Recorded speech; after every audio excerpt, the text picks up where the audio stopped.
Assalamualaikum warahmatullahi wabarakatuh. Pemirsa TVRI yang semoga selalu dirahmati Allah Subhanahu wa Ta'ala. Senang sekali saya Chandra Alvinus kembali menjumpai Anda dalam program Tadabbur Al-Quran. Bagaimana kita melihat dan juga menganalisa setiap lafal-lafal Al-Quran maupun ayat-ayat dan juga makna-makna yang terkandung di dalamnya. Dan kali ini kami akan mengajak Anda untuk mentadabburi Al-Quran terkait dengan tema kali ini, tafsir surat Al-Fatihah. Dan kita akan ditemani bersama dengan Al-Ustadz Muhammad Khair Al-Khusairi yang akan mengupas bagaimana nanti makna-makna yang terkandung dalam surat Al-Fatihah ini. Baik, langsung saja kita sapa Ustadz yang telah bersama saya di sini. Assalamualaikum Ustadz. Waalaikumsalam warahmatullahi. Mungkin nanti pemirsa di rumah akan mengetahui informasi-informasi maupun makna-makna ataupun tafsir dari surah Al-Fatihah ini Ustadz. Iya. Silakan Ustadz. Iya, baik. Assalamualaikum warahmatullahi wabarakatuh. Waalaikumsalam. Alhamdulillah. Nahmaduhu wa nasta'inuhu wa nastaghfiruh wa na'udzu billahi min syururi anfusina wa min sayyiati a'malina. May yahdihillahu fala mudhillalah wa may yudlil fala hadiyalah. Berbicara tentang surah Al-Fatihah. Surah Al-Fatihah ini sebagaimana yang kita ketahui, dia ada 7 ayat. Itulah makanya dalam Al-Quran disebutkan sab'ul mathani, 7 ayat yang berulang-ulang. Nah, oleh karena itu sebenarnya nama surah ini bukan hanya Al-Fatihah. Dan sab'ul mathani itu 7 ayat yang berulang itu juga merupakan nama dari surah Al-Fatihah. Di antara nama-nama surah Al-Fatihah itu disebutkan dalam hadis Nabi, misalnya Ummul Quran. Ada lagi namanya Ummul Kitab. Ada juga yang disebut dengan Al-Fatihah atau Fatihatul Kitab. Itu yang disebutkan dalam hadis Nabi, misalnya la sholata liman lam yaqra' bi Fatihatil Kitab. Tidak sah salat seseorang kalau tidak membaca Fatihatul Kitab. Maknanya adalah surah Al-Fatihah.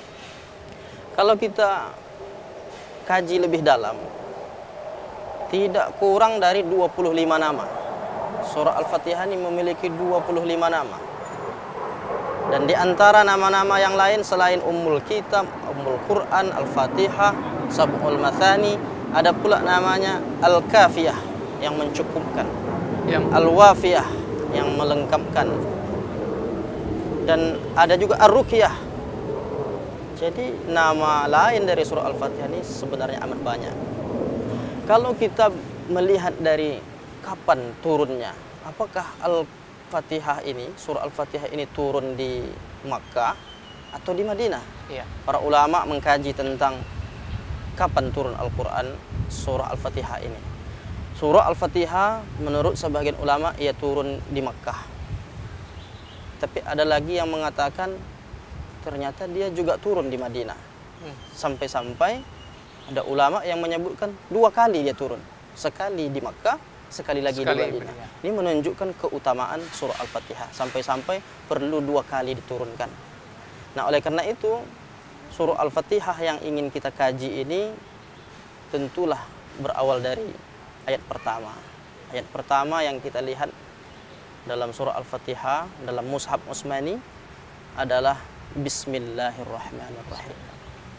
Kalau kita lebih mendalami dan mentadabburi apa yang terkandung dalam ayat pertama ini, kita mulai misalnya dari B. Nah, di situ ada Bismillahirrahmanirrahim. Kita awali dari B. Ini B ini maknanya apa? Apakah dia punya makna khusus? Para ulama menyebutnya dengan B al-ba baul isti'anah. B dalam pengertian mohon pertolongan. Jadi ketika orang menyebut Bismillahirrahmanirrahim, di situ tergambar dia sedang memohon pertolongan Allah Ta'ala. Nah, oleh karena itu, di samping dia bermakna pertolongan, baul isti'anah, ada ulama yang menyebutkan dia bermakna memulai. Jadi umpamanya disebutkan Bismillahi abtadi, dengan menyebut nama Allah saya mulai perbuatan ini. Makanya Imam As-Suyuti menyebutkan dalam Al-Jami'us Shaghir dia sebutkan bahwa hadis Nabi diriwayatkan dari Abu Hurairah, kullu amrin dzibalin, setiap urusan yang baik-baik, la yubda'u fihi bi bismillahirrahmanirrahim, tidak dimulai dengan bismillahirrahmanirrahim, maka fahuwa aqta, maka terputus. Apanya yang terputus? Makna terputus sesungguhnya terputus dari keberkahannya. Maka setiap kita memulai keluar dari rumah, bismillahi tawakkaltu. Ketika kita mulai tidur, bismika Allahumma ahya wa amun. Ketika kita mulai segala urusan yang baik-baik, mulai dengan bismillahirrahmanirrahim. Nah, ini menunjukkan bahwa bismillah ini adalah suatu amalan untuk memulai perbuatan yang baik-baik tentunya. Nah, kalau kita katakan contoh umpamanya dengan saudara saya, sudahkah kita bisa paham? Bismillah ini maknanya dengan saudara saya yang baik dan yang cerdas umpamanya. Susah kita memahaminya. Oleh karena itu ada yang ditakdirkan. Maknanya di situ ada yang mahzub, ada yang tertutup. Apa yang tertutup di situ? Abtadi'unya. Saya mulai perbuatan ini dengan mengucapkan bismillahirrahmanirrahim. Jadi ada yang dalam bayangan seorang hamba Allah ketika mengucapkan bismillah, dalam pikirannya, karena kekuasaan Engkau ya Allah, karena pertolongan-Mu lah apa yang kulakukan ini berjalan dengan baik. Makanya kalau kita sebut dengan nama Allah, sebetulnya dia bukan kalimat sempurna. Ada yang tertutup yang harus diungkap di sana. Nah, itulah makna kita mentadabburi Quran ini. Jadi dengan nama Engkau ya Allah, aku mulai perbuatanku. Dengan kuasa-Mu, aku bisa melakukan ini. Sama dengan ketika kita berada mau naik ke kapal. Apa doa kita? Bismillahi majreha wa mursaha, inna rabbi laghafurur rahim. Siapa yang punya laut? Yang punya laut Allah.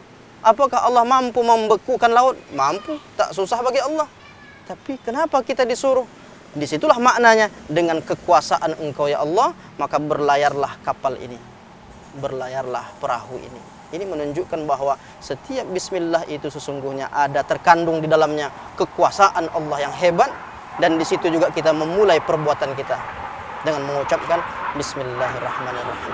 Dan kita sebagai hambanya juga mengharapkan perlindungan nih dalam mengucapkan bismillah itu ya Ustaz ya, kepada Allah. Kita mengharapkan perlindungan Allah dengan memulai dengan bismillah tadi, memulai segala aktivitas seperti itu. Mungkin bisa dijelaskan lagi Ustaz, kita baru sampai di bismillah, apalagi yang mungkin dari kata bis tadi sudah. Iya.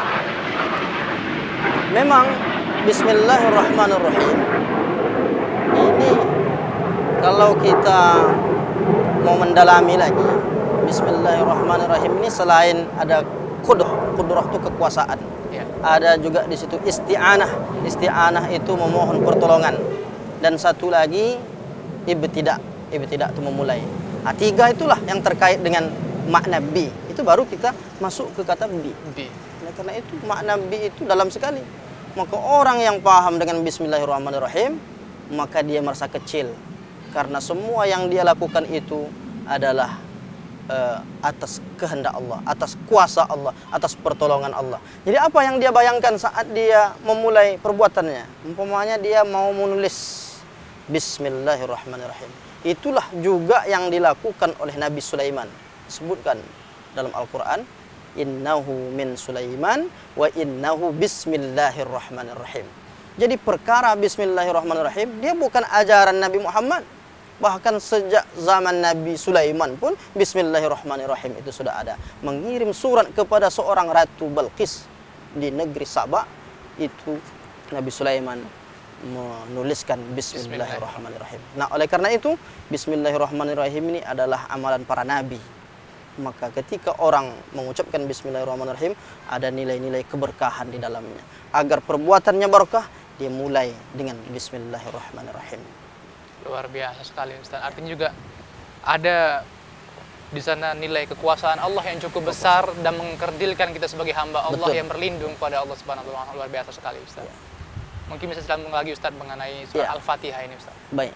Jadi terkait setelah ismillah. Ismillah, nama Allah. Kenapa disebut bismillah? dengan nama Allah. Ketika orang menyebut Allah, maka di situ menggambarkan kekuasaan.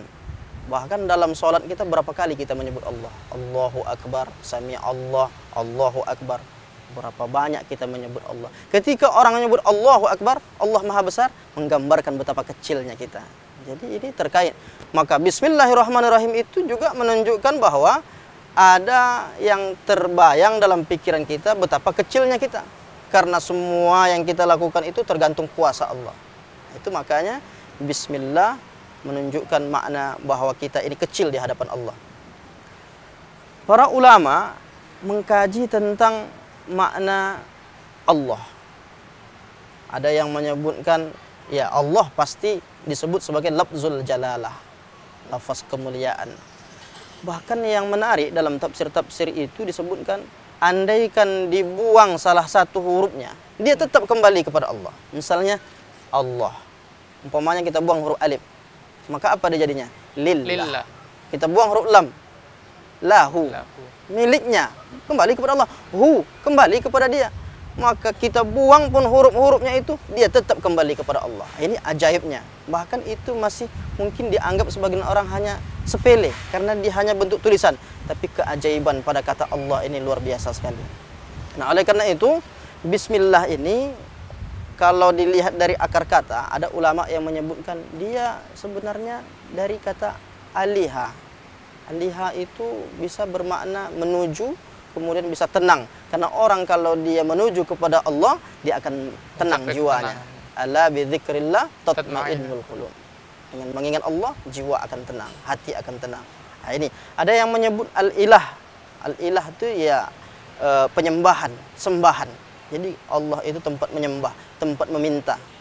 Nah, apapun itu, ketika kita menyebut Allah, di sana tergambarkan bahwa Allah itu tempat kita meminta, tempat kita menyembah. Disitulah nanti di ayat berikutnya, di dalam ayat iyyaka na'budu wa iyyaka nasta'in, tergambar di situ, hanya kepada Engkaulah kami menyembah, na'budu wa iyyaka nasta'in, dan hanya kepada Engkaulah kami mohon pertolongan. Nah, kalau kita kembali, umpamanya lanjutkan ke kata Ar-Rahman. Bismillahirrahman. Kalau dilanjutkan Bismillahirrahman. Ar-Rahman ini pemberian rahmat oleh Allah kepada seluruh makhluknya. Jadi dia tidak dibatasi kepada orang beriman saja. Rahman itu diberikan kepada orang beriman, juga yang bukan beriman tetap dapat rahman. Bahkan seekor binatang pun dapat rahman, tumbuh-tumbuhan dapat rahman. Maka disebutkan rahman Allah itu sebetulnya dalam hadis disebutkan, sesungguhnya Allah memiliki 100 rahman. Satu diturunkannya. Dengan satu itulah kita memperebutkan rahmat. Bagaimana seekor kambing ketika dia melahirkan anaknya, kenapa dia tak injak anaknya?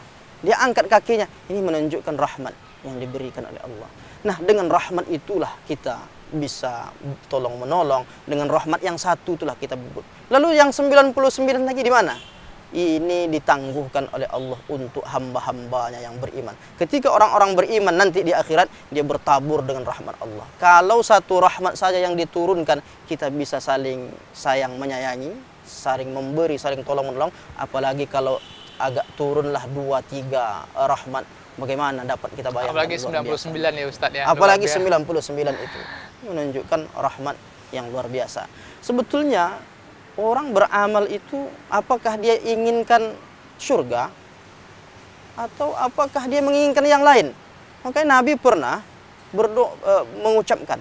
mengeluarkan statementnya kepada sahabat, la yudkhilu amalahu ahadukumul jannah. Tidak akan memasukkan ke dalam surga, seseorang tak akan masuk surga karena amalnya. Maka orang, saya beramal karena apa beramal? Karena ingin masuk surga. Sebenarnya kalau di dalam hadis Nabi ini disebutkan, orang tidak masuk surga karena amalnya. Sahabat bingung. Wala anta ya Rasulullah, apakah engkau masuk surga bukan karena amalmu? Yang sholat tahajudmu sampai bengkak kedua kakimu, yang ibadahmu luar biasa itu, apakah tak dapat mengantarkanmu ke dalam surga Allah? Lalu kata Nabi, wala ana, aku pun masuk surga itu bukan karena amal itu. Lalu apa ya Rasulullah? Illa ayyataghammadani Allahu bi rahmati. Kecuali ketika Allah meliputiku dengan rahmatnya. Rahmat itulah yang mengantarkan orang ke dalam surga Allah Ta'ala. Nah, maka akhir ayat itu dalam bismillah itu Ar-Rahim. Ar-Rahim bermakna ini rahmat khusus diberikan oleh Allah kepada orang-orang beriman. Makanya Nabi itu disebut Ra'ufur Rahim. Jadi ada juga sifat Nabi itu yang Rahim. Bil mu'minina Ra'ufur Rahim. Terhadap orang-orang beriman, Nabi itu penyantun dan dia menebarkan rahmat, dia menebarkan kasih sayang. Dalam ayat lain, ruhama'u bainahum, dia berkasih sayang antar sesama mereka. Nah, jadi bercerita tentang rahmat ini sebetulnya itulah yang kita inginkan sebenarnya. Ya. Dalam doa kita, dalam salat, Rabbighfirli warhamni, ya Allah ampuni aku, beri rahmat kepadaku. Doa untuk kedua orang tua kita, Allahumma ighfir lana dzunubana wa liwalidayna warhamhuma, beri rahmat kepada mereka berdua. Ketika orang meninggal dunia, Allahumma ighfir lahu warhamhu, ya Allah ampuni dia, beri rahmat dia. Makanya dalam Quran juga disebutkan Nabi itu datang membawa rahmat. Wa ma arsalnaka illa rahmatan lil alamin. Jadi rahmat untuk alam semesta. Termasuklah tumbuh-tumbuhan, binatang sekalipun. Maka pernah ada ketika Rasulullah ingin menyembelih binatang, sahabat ingin menyembelih binatang, dia bawalah pisau itu lalu diasah di depan pisau itu. Apa yang terjadi? Ditegur oleh Rasulullah. Wahai kamu, aturidu antumitaha mautatin? Apakah engkau ingin buat binatang ini mati dalam keadaan berulang kali? Ini menunjukkan Rasulullah marah kepada sahabat. Kenapa? Karena dia menakut-nakuti seekor kambing. Berarti apa? Kehadiran Rasulullah pun membawa rahmat bagi alam semesta. Bahkan bagi seekor binatang pun kehadiran Rasulullah membawa rahmat. Bicara tentang rahmat ini, ya Allah, sangat luar biasa sekali, Ustaz. Masya Allah. Kita bisa melihat juga beberapa riwayat yang menyebutkan bahwa bahkan seekor semut hitam pun di batu yang hitam, di malam yang kelam pun Allah sudah janjikan rezeki untuk dia, untuk mendapatkan rahmat dari Allah Subhanahu wa Ta'ala. Keyakinan ini mungkin bisa kita tebarkan kepada pemirsa di rumah yang menyaksikan acara ini, bahwasanya rezeki rahmat Allah itu sudah diberikan kepada siapapun. Seperti itu. Bagaimana Ustaz untuk kemudian mentadabburi pemahaman tentang rahmat Allah ini dalam kehidupan sehari-hari? Apakah dalam mencari rezeki, rahmat Allah, dan juga dalam pekerjaan, Ustaz? Ya. Jadi sesungguhnya rahmat itu kebutuhan. Rahmat itu kebutuhan. Orang beribadah seperti hadis tadi disebutkan misalnya. Orang beribadah itu apakah dia mengharapkan pahala? Apakah dia mengharapkan surga? Otomatis orang akan dapatkan surga itu. Tapi proses awalnya dia berharap ridho dan rahmat Allah. Makanya yang kita doakan itu ya bukan pahalanya yang kita doakan. Ya Allah berilah pahala kepadaku, ya Allah berilah rahmat kepadaku. Jadi cara pandang orang beriman harus diarahkan kepada, andaikan dia mau mendapatkan surga Allah itu, prosesnya adalah lewat rahmat itu. Bagaimana kita bisa mendapatkan rahmat kalau tidak ada rasa rahmat dalam hati kita? Ada orang yang teganya, umpamanya memenjarakan orang tuanya gara-gara dia mengambil sebatang ubi, lalu dipenjarakan orang. Ini kenapa? Sudah tercabut rahmat itu. Ada dulu seorang Arab Badui, ketika melihat Rasulullah mencium cucunya, kata orang Arab Badui ini, innali asyarat, sesungguhnya saya punya 10 anak, tak pernah saya menciumnya. Lalu kata Nabi, ini orang sudah tercabut rahmat dalam dirinya, tak pernah dia. Sejahat-jahatnya orang kita, kalau anaknya pasti diciumnya. Tapi ada orang di zaman jahiliyah itu 10 anaknya satu pun tak pernah dia cium. Nah ini bagaimana nih? Maka Nabi pun berkomentar, man lam yarham la yurham. Siapa yang tidak menyayangi, maka dia pun tak disayangi. Sesungguhnya ketika kita mengharapkan rahmat itu, maka kita pun menebarkan rahmat. Hidup kita apakah hidup menjadi masalah bagi orang, atau kehadiran kita di muka bumi ini menebarkan rahmat di alam semesta. Maka kalau kita merujuk kepada uswatun hasanah sebagai seorang teladan Rasulullah SAW, keberadaannya membawa rahmat bagi alam semesta. Begitu juga kita kaum muslimin, ketika kita hidup di bumi ini, apa yang bisa kita berikan? Apa yang bisa kita lakukan untuk memberikan, menebarkan rahmat? Bahkan cara-cara menebarkan rahmat itu tidak hanya sebatas mendoakan, bahkan dalam doa kita terhadap saudara kita pun sebenarnya dalam situ ada ungkapan rahmat. Assalamualaikum warahmatullah. Mudah-mudahan keselamatan untukmu dan rahmat Allah tercurah kepadamu. Kalau begitu, bahwa hidup kita ini rahmat itulah yang kita cari sesungguhnya. Setelah rahmat, rahmat itu yang mengantarkan kita. Nah, Bismillahirrahmanirrahim yang tergambar dalam benak kita saat kita mengucapkan Bismillahirrahmanirrahim, dengan nama Engkau ya Allah, aku memulai perbuatan ini. Dengan kuasa Engkau ya Allah, aku memulai perbuatan ini. Dan dengan rahmat-Mu ya Allah, mudah-mudahan aku pun dapat menebarkan rahmat di permukaan bumi ini. Maka dia tak menggambarkan bahwa maknanya rahmat itu hanya kepada Allah, tapi dia juga akan melahirkan cahaya dalam dirinya untuk menebarkan rahmat itu.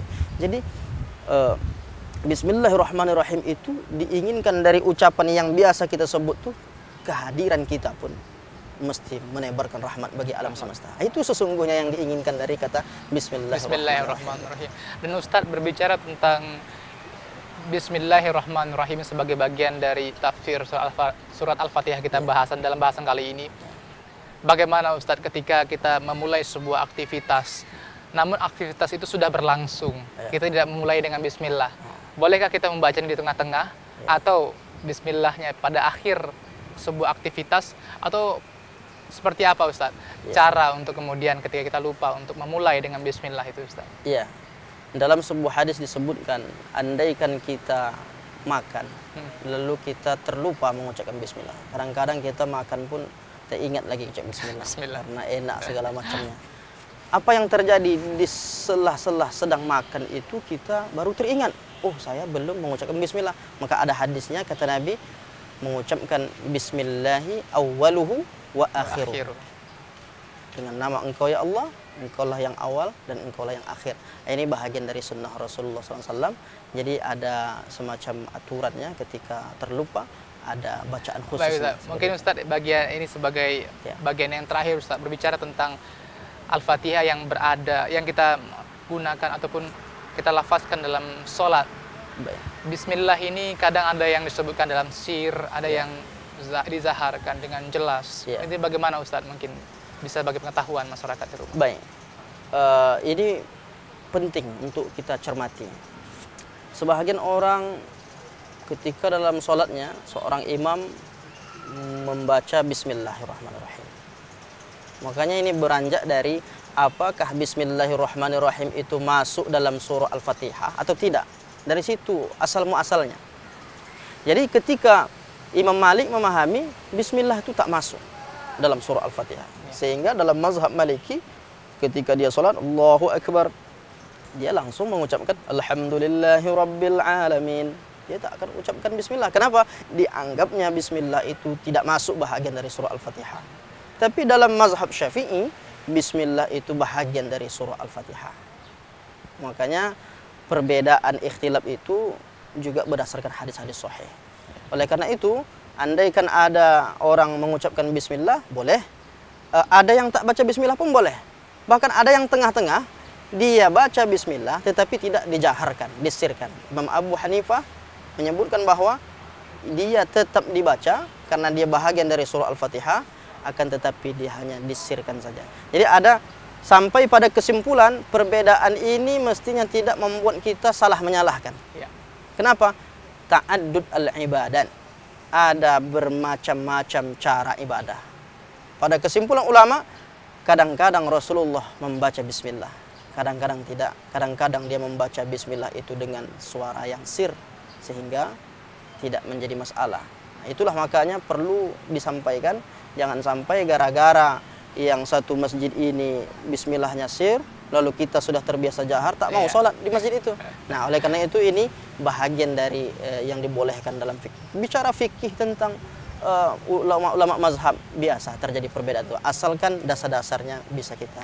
Baik Ustaz, terima kasih sekali Ustaz atas waktunya dan juga penjelasan terkait dengan bahasan kita kali ini, insyaallah.